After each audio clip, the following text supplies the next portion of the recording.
did this ourselves. They're coming. It can't be. Where is everyone? Hello, survivors, and welcome back to the Apocalypse Postcast. I'm your host, Makeshift, and I'm bringing you another round of Wastelander stories, where we hear real reports from Wasteland Weekend and beyond. Today's guests are all giants of the old Mojave Desert, and I can't wait to introduce them to you, so I won't. First up is a pair of Wastelanders known across the city. They helped make the Last Chance Casino what it is today and can always tell first when it's acid raining. It's real-life couple, Amazon and Boss Cap. Hi, guys. Welcome to the show. Howdy. Hi, Makeshift. Thanks for having us. I'm so glad Absolutely. to have you guys on. It's been way too long since I've seen your faces, and we're getting so close to Wasteland. Actually, this is going to come out Wasteland week, I think. So for all you guys listening, Oh, wow. we're partying in the desert right now, just in a few weeks' time. Let's see. It's like 3 o'clock here. What am I doing at 3 o'clock out at Wasteland? Oh, yeah. I'll probably be like setting up on a Monday. Yeah. Build time. Yeah. Yeah. I'll have been out for a few days. You're going to be so smelly by then. Yeah, we'll be stinky, sunburned, sweaty, dirty, and it'll only have been, a couple days. Yeah, that's just day one. Right. So on a prior episode, I learned that you guys had a private date in the incredibly exclusive Ghoulcrest Hunting Club lounge. How did you guys pull off such an honor? Well, I had been looking around, like Jordan and I will generally do something nice for our anniversary at Wasteland. We met at Wasteland, so Wasteland is in some way kind of our anniversary a little bit. So I was looking for a place for us to have dinner, and I was, I ended up talking to the Ghoulcrest, and they were nice enough to offer. I was hoping to just get a table and a few little things, but they closed the entire venue for us. They had That's wait staff amazing. for us, and they cooked a 4 or 5 course meal. I believe it was 4. They also sabered a champagne bottle, which was amazing. That was Logan, who would bartend at the Atomic Cafe. I think they might be part of Camp Cozy Box. But Gary and Logan were our servers, and Matt from Camp Cozy Box was our chef for the night. I had never been to the Ghoulcrest Hunting Lodge, and I had been bothering Neil for like a couple years, like, hey, you got to take me to this place because I've never been able to find it. And so then he made this date for us, and it was just amazing because we got the rooftop at sunset. We had official shushers that like Legio X was marching up, or like Legio, I can't remember which Did one. you say shusher? Yeah. Yeah. Yeah. The door guys were standing out in their little picket fence, and like Legio was marching up like in full formation in their full battle regalia, like looking to take over the Ghoulcrest. And Yeah, they demanding just to like get in. they just shushed them. It's like, we've got a private event, you must be quiet, and like turned them away. And so they start marching in one direction, and then they kind of turn around and go to another one. And it was great. That is so fun. Now, an experience like that is rare in the real world. For you guys to have it at Wasteland that's so fun. I'm thrilled just hearing the story because it's so incredible for that level of like high class service to be available in the middle of the apocalypse. For real, like so many people have Wasteland weddings that just sound like such a nightmare. Trying to get everyone in one place without cell service, or people that are hungover, or get lost somewhere, or heat stroke, whatever. But then just being able to show up and everything's taken care of was just so rad and so kind. Yeah, it was. They did an amazing job. It was a great experience. That is so fun. All right, and next up, third but not last, well, I guess last, not least, is that shanty-slinging fuccaneer known for hyping up the crowd before the Wasteland swimsuit contest. With the downing of his ship, the D's, you'll be seeing a lot more of this man on dry land. It's Blowhard. Welcome to the show. What's going on, Makeshift? How you doing? I'm doing well and so glad to have you on here. So how did you get roped into singing an original apocalyptic sea shanty in front of hundreds of scantily clad people at Wasteland? Well, I didn't really get roped into singing the original one. That one was kind of me taking that bite off on my own. But originally, I was just sitting in my tribe yard, back behind sightlines, and wanted to just sing some shanties for some people and just have a good time. And my captain ended up coming up to me and said, could you do that like for time over at over at the D's while we're doing getting set up between the judging portion and all the in between. I was like, I think I could do that. That shouldn't be too hard.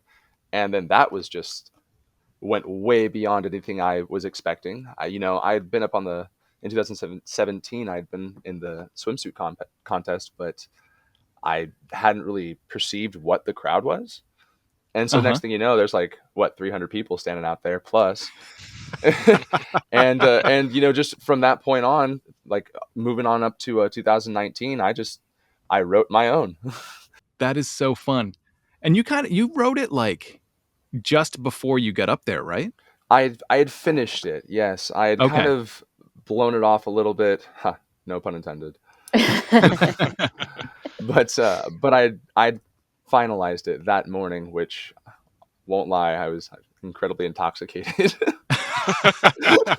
Still, it wasn't. I think new. that's a requirement of writing a shanty is being intoxicated while you. Yeah, that's the whole idea, right? Absolutely. So I give you all a great big thank you for letting me have that pause in between where I completely lost my space.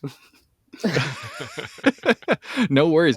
But I gotta say, that was actually one of the highlights for me of the bikini contest. Here I am messing up my own words, of the swimsuit contest, because of just how crowd participatory it was. You just absolutely crushed it, and I was super psyched just to get a chance to watch. No, thank you, man. I love that. That's all I ever really wanted to do, because I'm not a solo voice necessarily, but I can go ahead and sing on beat, and I have a decent enough voice that people can follow. So getting everyone kind of in, the loud voices, everyone chiming in, the shout backs, the hoots and hollers and whips between, that electrifies me. Awesome. And are we going to see another chorus this year? I mean, if I can find a place to do it. I technically have finished a song that I wrote for Morton Joe. Nice. But we'll see if he earns it. Very cool.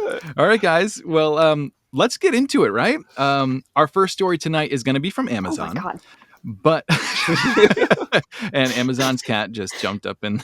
Yeah, Pixie. Pixie likes to be involved a lot. Yep, all the cats, man.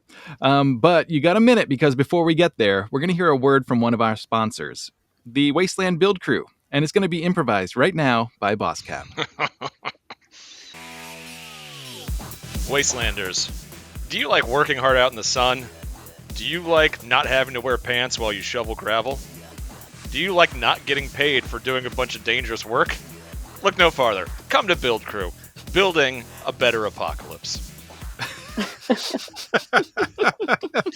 I don't think anyone on Build Crew does it because it's easy or worth it. It's not fun. It's not worth it. It's not easy. But giving a little bit of love to Build Crew. I've been building with them for quite a few years now, and come out and join us. Help make Wasteland happen. The amount of heart that you guys have for this event, it's just unparalleled. Literally working in the desert sun for 12-hour days, sometimes plus, and you guys just keep going and going and going. It's so wonderful. And a few years I've been able to go out there and not work with you, but capture your work, which I think is something, right? Oh, absolutely. Awesome. All right. Well, in Wasteland, the wind may blow, the air raid sirens blow kisses, and Amazon will tell you the performances will blow your mind, or someone else's. Hi. So I started doing Wasteland back in 2012, and this story is about performing at Wasteland. They kind of all lead into each other. Wasteland Weekend was my first camping experience ever in my entire life. And when I told my dad, hey, I'm going to go to this thing, it's like can I borrow your camping gear? He straight up laughed at me, because I'm an outdoorsy person, but I like to sleep in a bed. I like to take a shower. And so my dad was just I can agree with that. Yeah. My dad was just waiting for that to just be the deal breaker. I have to sleep outside. So I joined Build Crew. I wanted to make friends. I wanted to get more info about Wasteland, because this was in the days before the internet was what it was now, where you could just hop onto Wastelander Central and read all the posts or the crafting websites and getting tips on distressing, a process I absolutely despise. I hate distressing things. I try and pass it off. The right event to come to then. Yeah, right? Yeah. I love sewing, hate distressing. So meeting Adam and Chops and everything, before I'd even gone to the event, gave me a really good idea of how the event goes. But then getting there, I wanted to meet the Nuclear Bombshells and the Last Chance Casino because they seem like performance tribes. I'd done burlesque through Rocky Horror since I was 18, and I would just wanted to be involved with them somehow. So I cyber stalked them like you do, back in the day. And then found them Wednesday night and was like fangirling over the Nuclear Bombshells. And I was like, if you want like help being a stage kitten, which is just the person that picks up all the clothes or like resets the stage in between, or like need me to carry shit, like I have some theater experience. They're like, yeah, cool. That's really cool. Why don't you just perform with us Saturday night on the main stage? And I'm like, okay, sure. Why not? And so I was like, they're like, do you have a song? I was like, I will try Boogie Woogie Bugle Boy because I love that song. And then we listened to it and it didn't really work. And so like, okay, do this one. Civilization, same group, very 50s. And I just went digging through all of my costume gear, like what can I make into a burlesque outfit on the fly, listened to the song like twice, dove into Bunny's makeup, and popped out with a really good routine that was really, really fun. And a couple years after that, I'm still performing with the Nuclear Bombshells on the main stage. And I am premiering a new character. I am the last playmate. I am a Playboy bunny, big black ears. I wanted to do a burlesque number on a skeleton dressed like Hugh Hefner. Because why not? Because I'm still carrying around this relic of my life of being a Playboy bunny and keeping my Hugh Hefner with me. And so the only person that I knew that had a skeleton, because I didn't have one, and I didn't want to bring one because I'm lazy, was the Rust Devils. And Bret, Critical Biggs from the Rust Devils, has a skeleton named Frog Job, who just messes up their whole camp every year. And it's like, hey, can I borrow Frog Job, please? And he's like, yes, you can. Of course, I'm running late to my show. I have to rope someone in. I'm like, I will give you caps if you carry my shit. And so they do. And I'm trying to get this skeleton dressed in like a pair of Neil's old pants and a smoking jacket I'd gotten online. Perfect. Set up the skeleton. I'm doing the routine. Like my chair wasn't exactly correct for like my size, but I was rolling with it. And of course the head comes off. The skull comes off in the middle of the number. So I just pick it up. Yeah. I just pick it up and look at it, do a couple dance numbers, and then like toss it. But I tossed it too hard and that skull exploded. Like, no. That skull was absolutely no more. Yeah. So I killed the first Frog Job. So that's what happened to that. So, yes. And now Frog Job sits in a cage that I can't get to. It is an Amazon-proof cage. But it was definitely all Frog Job's fault. He deserved it. And I returned the rest of his body. And I let him keep the outfit. I'm sorry, I ruined the head of your skeleton for Wasteland. That's amazing. What did Biggs think about that? Like, was he just like, where's the rest? Yeah, I was very casual about it. I was like, yeah, I mean, his head fell off during my number and it just kind of went poof. And, Oh my God. Yeah, he is an amazing, wonderful treat of a human who I met my first Wasteland back in 2012. And so happy that he was kind enough to let me borrow his stuff and break it. And you were not kidding about a mind-blowing performance. That's hilarious. Woo! Who doesn't like a good pun? Shoot, I'm gonna have to go dig through some old footage because I feel like I may have caught some of these performances and see if I can track them down. There's video of that one. You can see me destroy his head on video. Really? Yeah, I'll dig it up for you and send it. Yes. Yeah. That's so great. And so you're doing performances this year, right? Yeah. I plan to be in your USO show with a very wonderful custom number that we have to get video of for War Chief Grimm. Nice. So. Oh, wait. You there we go. Here we go. It's a War Chief Grimm drinking game, guys. Anytime someone mentions War Chief Grimm on the podcast, we all take a drink. So cheers. Cheers to Grimm. Yeah, so I'm hoping to perform in your USO show. Awesome. I have a fire performance that in theory will be on Friday night, pending weather, with the Wretched Embers fire group. And then I have the variety show on Wednesday night at the Rec Room. And Fantastic. So you got another busy Wasteland coming up.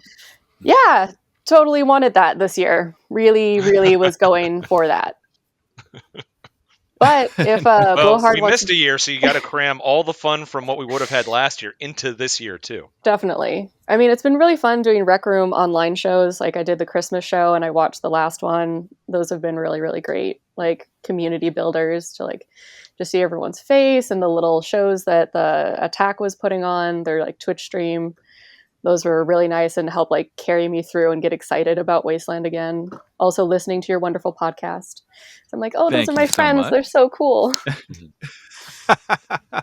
Awesome. Yeah, it's been really interesting because with COVID happening last year, a lot of art and creation went online.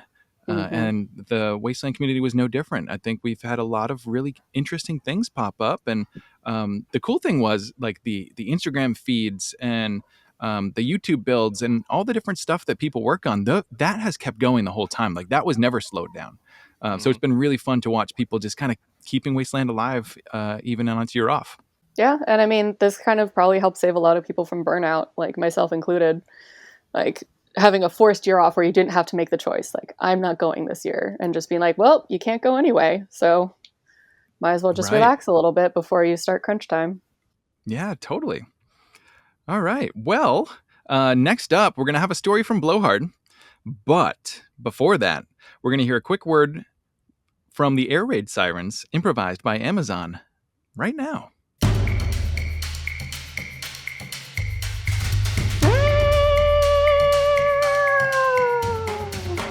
I hope you enjoyed this free sample of an air raid siren wake-up call. If you'd like to hire us for a number of services, including wake-up calls, bedtimes, tuck-ins, storytelling, but you can also hire us to wake up your neighbors or bribe us to not wake you up. Our guarantee is no guarantee. Just try and sleep with us. I love that tagline. Why does it seem like all of the air raid siren services involve sleeping and beds? Well, it kind of happened very organically in that I go to bed first because I'm an old lady and I wake up first. So I actually wake up my other two compatriots and the rest of my camp most of the time. Like I'll usually sometimes start the coffee, but most of the time I'll just be like, okay, guys, you guys wanted me to wake you up when I'm up, so let's go. And then Trail Boss will go to bed second, like in the middle. Like sometimes they'll like hang out in their camp, have a cup of noodles, and then go to bed. Then the interpreter won't go to bed until the sun is up a lot of the time. So those became our different shifts. So I'm like the early shift. I'll like walk you home at night and then, you know, tuck you in and be the first person to wake you up. Like if you need a 5 a.m. wake up call, like I'm your siren. And then Kate was like the middle shift and Erin was the late shift that was like, you know, the other early morning wake up calls because she was going to bed when everyone was getting up. And we are nap themed because I love naps and sleeping is great. Something that everyone needs out in the waste. I love it. Yes. I think I've said this before in the show, but it took me several years to realize that the people who stayed up after me, like you're trying to go to sleep and you hear people still partying, you're like, oh man, I'm missing the party. Why am I in bed? Are not the same people as the people who were up before me when you wake up around 10 or 11 and you're like, wow, people are already up. Like it took me forever to realize those weren't the same people. Like the people that stayed up late, they're still sleeping. They'll be sleeping for a while. And the people who got up early, they went to bed so early and missed everything last night. So, you know, it's one of those weird things about like, I don't know, it happens in campgrounds anyway, like regular campgrounds. So Yeah. the fact that it happens at Wasteland is no different. Well, I think it also has to do with your sleeping setup because if you do not have an eye mask and you're sleeping in a tent, that sun's going to wake you the fuck up in the morning. And it's going to get hot as hell too in like just a nylon tent. So if you don't have one of your air raid siren comfort kits that include a eye mask that say you snooze, you lose, then you're going to be waking up early regardless if I'm waking you up or not. Oh my gosh. You guys have really thought this out. We have a lot of branding. Kate and Aaron, the interpreter and Trail Boss, do all of the amazing things. Fantastic. Well, way to go. Marketing is everything. I mean, hey, if you need someone to sling some of that, that's a good place to pitch. Yeah. No kidding. All right, guys. Well, speaking about keeping your eyes open, it's tough to keep your eyes open in a sandstorm. And Blowhard's going to tell you about keeping not 2, but 3 eyes open at Wasteland. Oh man, this one was, to pull in Amazon parlance, a mind blower. So really, I'm going to premise it by saying, like, you ever catch yourself in a moment that you didn't realize was completely like earth shattering for another person, and you were just being yourself? That kind of crunching upon you. So in 2018, I believe it was either probably Thursday night, maybe Friday night, but I was at this place called Caution Tape Carnival. And the Caution Tape Carnival, a favorite. For those of you who don't know, is a big post-apocalyptic themed, go figure, carnival game setting with the whole morbid twist of everything else. Like, sure, there's ring toss and dartboards and things like that, but there's a spin on it to where, you're shooting a Beanie Baby out of an air launcher. There's like, the ring toss is actually a grenade toss into a child-sized mannequin. You're trying to land it in his head.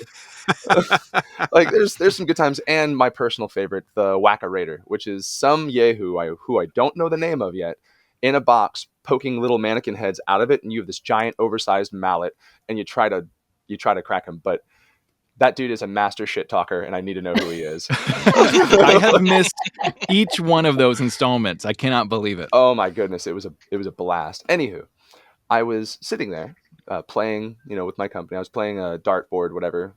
They had no balloons. It was just a bunch of balloons painted on a wall. When a lady, and for the sake of privacy, I'm not going to drop anyone's name, but a lady came up to me and asked me if I would trade her my earring. And it's not the earring I have now, but it's this big bone loop. It's kind of, it's simple, but it's big and it's nice, and I loved it, and I'd been wearing it for years. And I said, no, I'm not going to trade this. And then she said, oh, I'll trade you my eye for it. Now that catches your ear. I say, excuse me? Yeah. And she like pulls down like her cheek a little bit, like under her eye, and like wiggles her left eye. Yeah, her left eye. No. To show me that her right one isn't moving, and I can tell that it's glass. Oh God. Now I don't care who you are. That's a conversation you need to have. So she and I like wander behind sightlines. She takes me to her trailer, whatever it is, just so we can get a quiet place to talk. And I come into her trailer, and this is an older woman. And she's like, okay. And we start talking, and she shows me a couple other glass eyes she has, tells me about how one has Stonehenge etched inside of it, like laser, which was really cool. Well, and I think she was doing that to kind of pacify where I was looking, or my attention, while she slipped hers out of her eye and cleaned it off. Oh, because God. She turns around, comes back to me, her eyes a little sunken, and she hands it to me. And I'm like, well, this is really cool, and I'm not going to make this trade. So I pull out my earring, and I hand it to her. And she's smiling, telling me how she's really happy because she's going to give this to her boyfriend, and he's really going to enjoy it. And I kind of was taken aback by that. Like, wait, you just traded me something hyper personal for a present for someone else? Yeah. Wow, that's really big of you. And so I was wearing a gas mask that has a bunch of teeth all wired into it. And so I pulled one off, a little dreadlock on it, and I handed it to her. And she goes, no, I didn't ask for this. And I'm like, well, that was pretty cool, and I want you to get something. So eye for an eye, tooth for a tooth, right? Oh my God. She looks at it, looks up at me, and starts bursting into tears.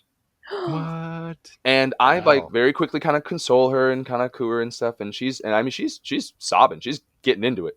But She looks up at me with this huge smile across her face, and she says, never have I felt a place of such peace.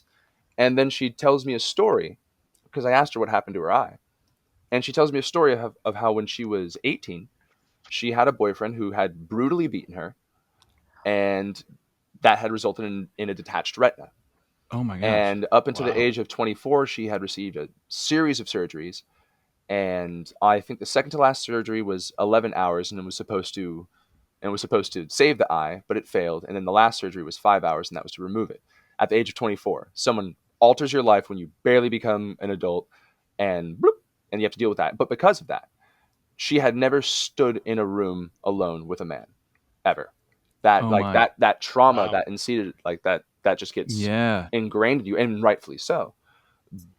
But then she started telling me of how never in her entire life until she came to Wasteland, and that was her first year, did she find a community with peace and cooperation and just this energy to where she could go up to a complete stranger, me, walk into a private area with someone you've never met before in an enclosed area and have a completely vulnerable moment Yeah. and feel safe.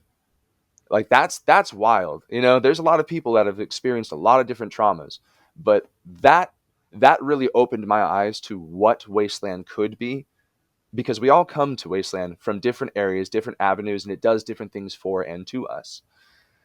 And that was just one of the things where I needed to kind of take a step back and start looking at Wasteland with a bit of a reverence.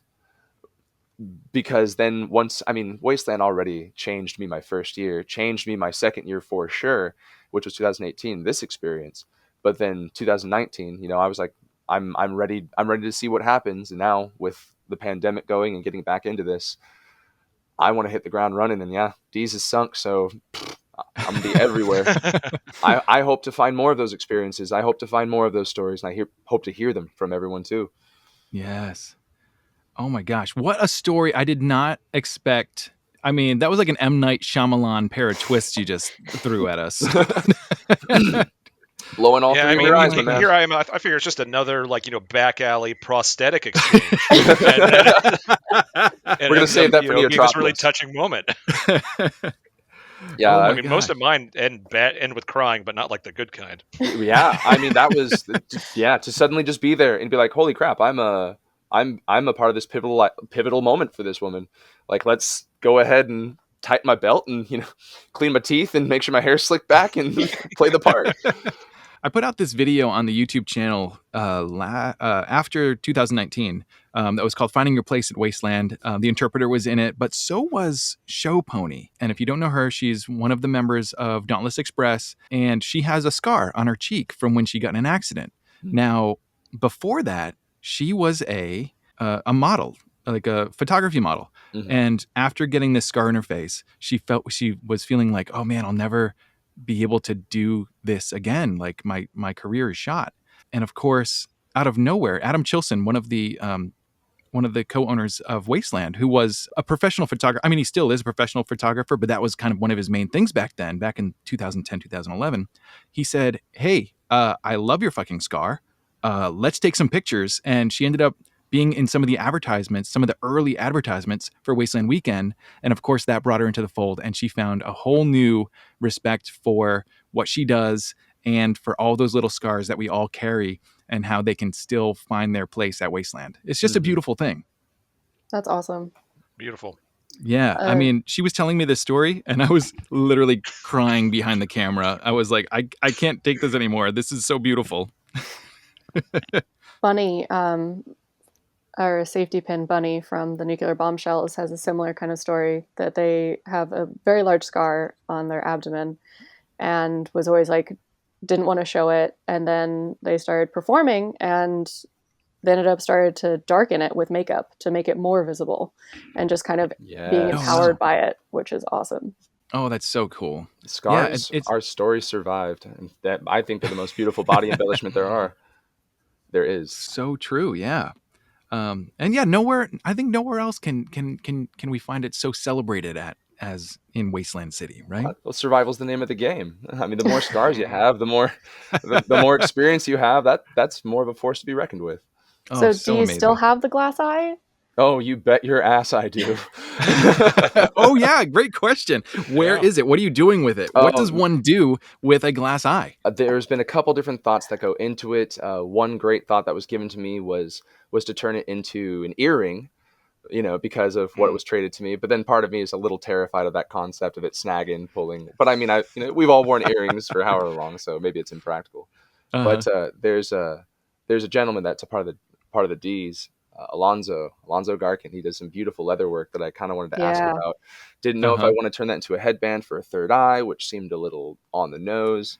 Maybe pull a small deacon pull from Waterworld and do an eye patch with that behind it.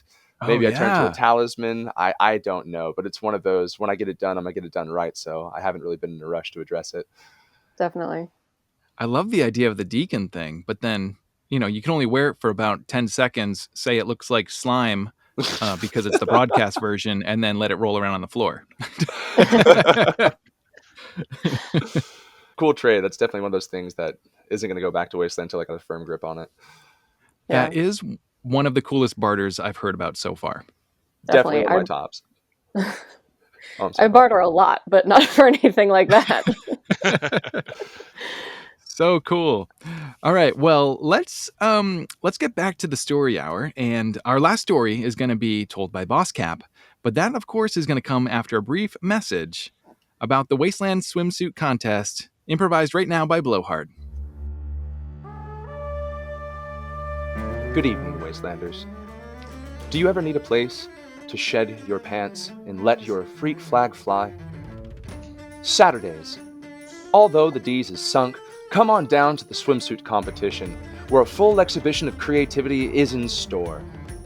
And whilst that happens, we will be making sure that you all get a proper shower, as it is most likely the first you've had all week. Come on down, where the old D's was, and the new fun begins. Yes. Oh, Nice. so good. You've got a great fun. radio voice. Yeah, it's perfect because my camera doesn't work. Good evening, Wastelanders. I'm Walter. Oh, yeah. Right. I might have some commercial work for you for the Please. air raid sirens. There you go. Absolutely. And if I may Oh, say, here we are. with the air raid sirens, that's a beautiful service because, again, for people who haven't been to Wasteland, being able to wake up when you need to wake up is monumental because you'll miss things that you did not want to miss. And that's exactly how we started because my campmates were sleeping the day away. And they're like, I missed all these things. And I was like, you weren't up. My goal every morning is to try to be up. I think it's before 10 or 11. I forget. But it's so I can catch at least some of the Fallout morning radio hour. Because the WCC, they're in charge of the radio and they'll play this, these old time classic songs that come right out of all the Fallout video games. And they just have that feel. And it's such a good opening to the day. It just puts you right in the right mood. Well, for the right price, I know know some sirens that'll wake you up. Sometimes they even bring coffee or sweet treats. Now that I can get behind. Mm-hmm. Awesome. All right. Well, he's no stranger to a good jackpot, but here comes Boss Cap with a story about the greatest prize of all. Well, Last Chance Casino. This is going to be from one of our early years. I believe this one is 2012, maybe 2013. In an effort to give the caps at Last Chance Casino meeting, instead of just having them be just, like Monopoly money to make them actually worth something, what we did is we would have we'd have an auction. It used to be at the end of the weekend, and then we kind of turned into an every night thing. And I think that the current people who are running the casino are going to do something else with it. But at the time, we would do our auction on Saturday night. We would have things that were donated by vendors, made by our members, but donated to us by just other people that were fans of the casino and wanted to help support us and get like a cool auction. I decided to make a grand prize in this one.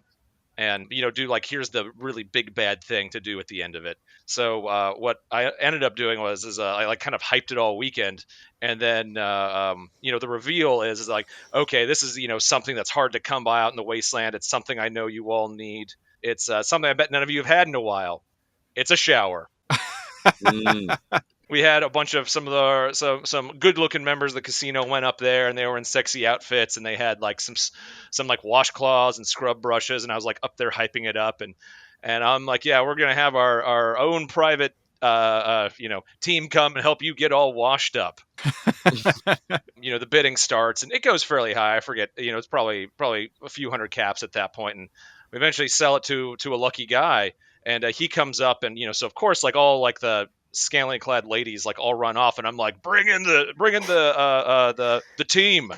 And so then of course, we have a bunch of guys in a bunch of our like big burly guys in like gnarly outfits and like burlap sacks and stuff like that. And I just cut open we just have buckets, like I have like these containers of water. I'm just like pouring on this dude as like they're coming by with these like big scrub brushes and just like scrubbing him in his clothes, like on the stage that we had. In his clothes. Yeah, in his clothes. Like I think he took his shirt off, but yeah. I think you're right. He did. Yeah. I think he did that in like preparation. And so, he got scrubbed down by one of the most aggressive scrub teams you'll ever find in the Waste. That is amazing. Now the casino has always been known for some very strange prizes. If you spin the wheel, you may win butt pats. Yep. Who made this wheel? Because I know you guys were there in the beginnings. We initially had a wheel. It was made by me and another Wastelander who hadn't. He kind of did the art layout for it. He's not part of Wasteland anymore. But it was me, him, and one or two other people, and we basically went through and we just like started making, like, we had like, win a few caps. And I'm like, and we just had like a late night jam session of like, what weird stuff can we put on here? Because in that group of friends at that time, a lot of times instead of a hug, we do like a butt pat, like a pat on the butt is like a greeting or something. Like, why do we do butt pats? This is kind of, this is kind of funny. Eventually, like, we bring it out to Wasteland and like, there's all these weird things on it, and butt pats. People are like, what's up with this? I'm like, go take a spin and find out. And then they do it. And, it's sort of, someone will get it on the wheel, and then whoever's working the wheel will yell, butt pats. And the person will usually like bend over, and a like swarm of people will come up and like, pat that person on the butt with varying degrees of enthusiasm. It is always a lot of fun to hang out by the wheel, because I think another prize is a spit shot. What is this thing? It's like you get a shot, but it comes from someone else's mouth. This may not be we may not see this as often in a post-COVID world.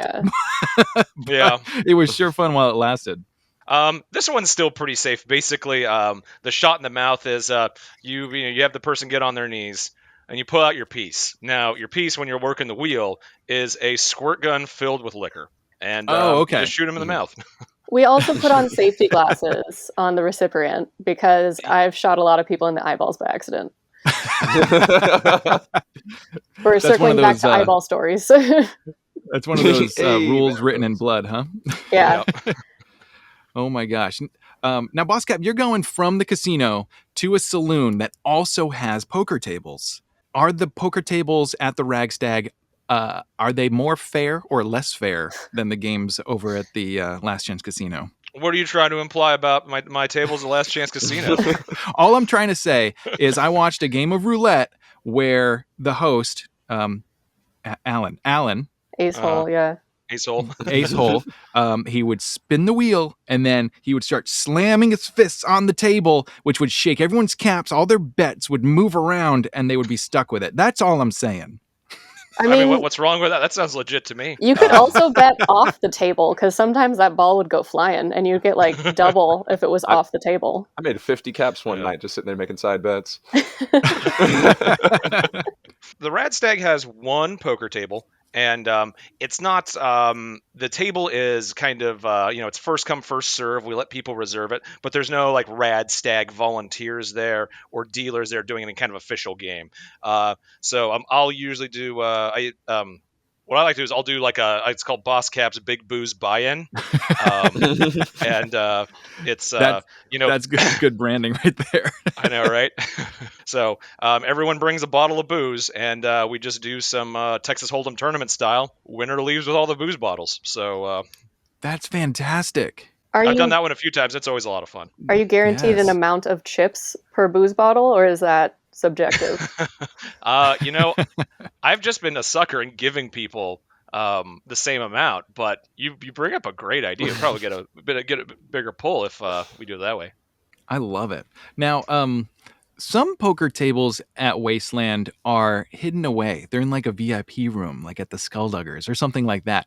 Is there have you guys had a favorite poker table, or just like any kind of game table that you sat at Wasteland? Favorite game table? I know it comes from one of the proprietors of a game table, so maybe it doesn't mean the same thing. It's like your children. You're not supposed to have a favorite, right? You're like, this is the games here at this table get real nasty. That's what I love here. The games at this table are real dirty. That's what I like about that one. So it's hard to pick, but the back of the poker tent in Last Chance is it's hard to get to. It's hot. It's sweaty, but it's also a lot harder. If you're doing real bad, it's a lot harder for people to come and get you and try and pry you out of there. So you got more staying power. Yeah, I do not gamble at all. Which is why I was drawn to the spinny wheel my very first year, and I spent so much time there, and then ended up running the spinny wheel for a number of years. I love it. So yeah, I think I maybe play like one hand of blackjack in 2012, but other than that, I played the spinny wheel a lot, and then I started running the spinny wheel the next year. So my other hobby was like How often do pickpocketing people get Neil. chromed? Oh, I love get chromed because I'll never do it to myself. I do not want cake spray in my mouth, but I love chroming people. So sometimes if like a lot of the firemen or the safety officers that come by, we'll always give them a free spin. And more often than not, I will manipulate the wheel so they either get a new car, butt pats, or get chromed. And that is just so much fun. Yeah, you'd be surprised how often, like the law enforcement officer, sheriff, or fire, whoever's out there, they come to the casino. They always come to the wheel. And I specifically remember there's this one very like attractive like firefighter that all the ladies were kind of into. I believe my sister was running the wheel at the time, Mama, and I forget who was doing this one, but goes spins the wheel. You hear people say butt pats, because everyone wants to touch this good looking dude's butt, right? And like it goes to something else, and then whoever was working the wheel at the time just moved it over to butt pats and goes butt pats, and so like 50 people patted this firefighter's butt. And I feel like that's another one I actually somehow have on tape, and it's amazing how many of these stories I have been there for that come up on this show. It's just like, what are the chances of that? Absolutely nuts. So, Last Chance Casino is not at Wasteland this year, but That's I correct. do know that there's actually another smaller casino ship. What would this be? A gambling ship? A gambling den, a place Yeah. of House of Eel Repeat. Yeah, I think. there. Is it the Texans? Do they run one?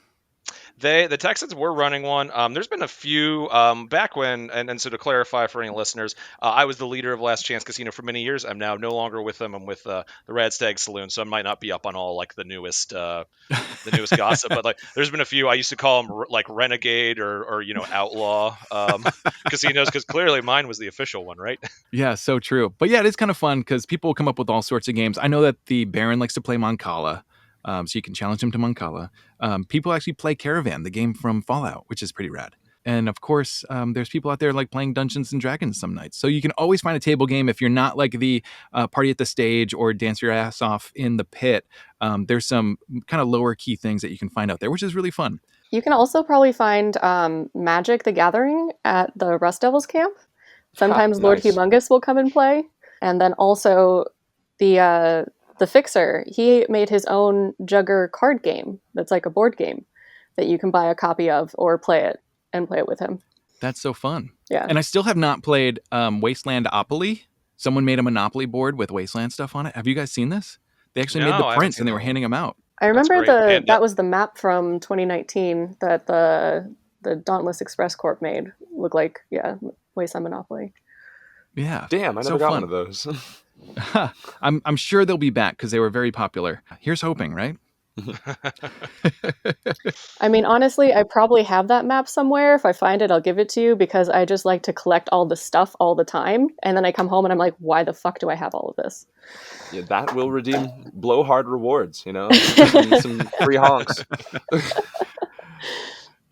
Awesome. All right, guys. Well, that's our stories for today. How's everyone feeling? Excellent. I'm Fantastic. feeling good.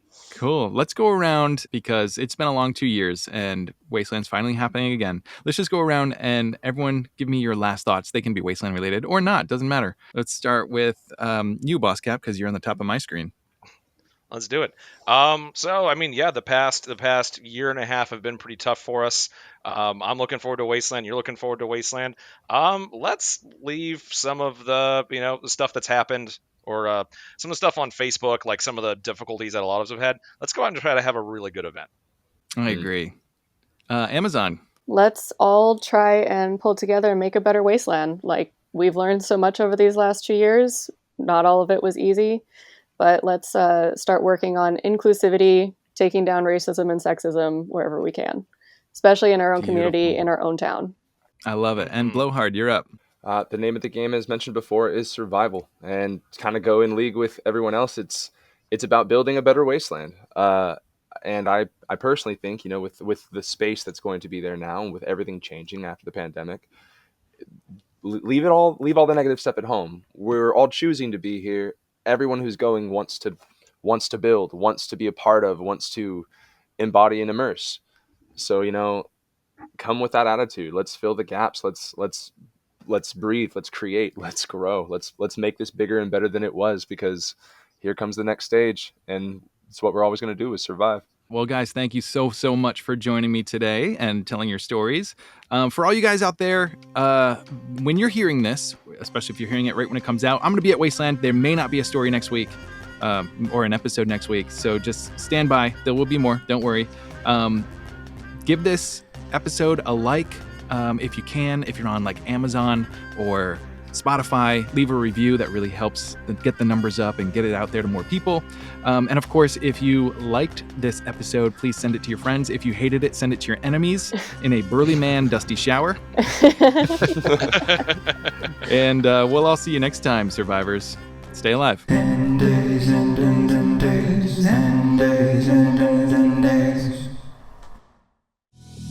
Hey survivors, if you want to help support The Apocalypse Post and get some rad merch in exchange, head over to theapocalypsepost.square.site, where you can pick up some patches, postcards, or our newest edition, a set of guitar picks. Or get yourself a limited edition Apocabob pin. This little man is showing the world that all it takes to survive the end times is a gas mask and a dream of, well, just staying alive.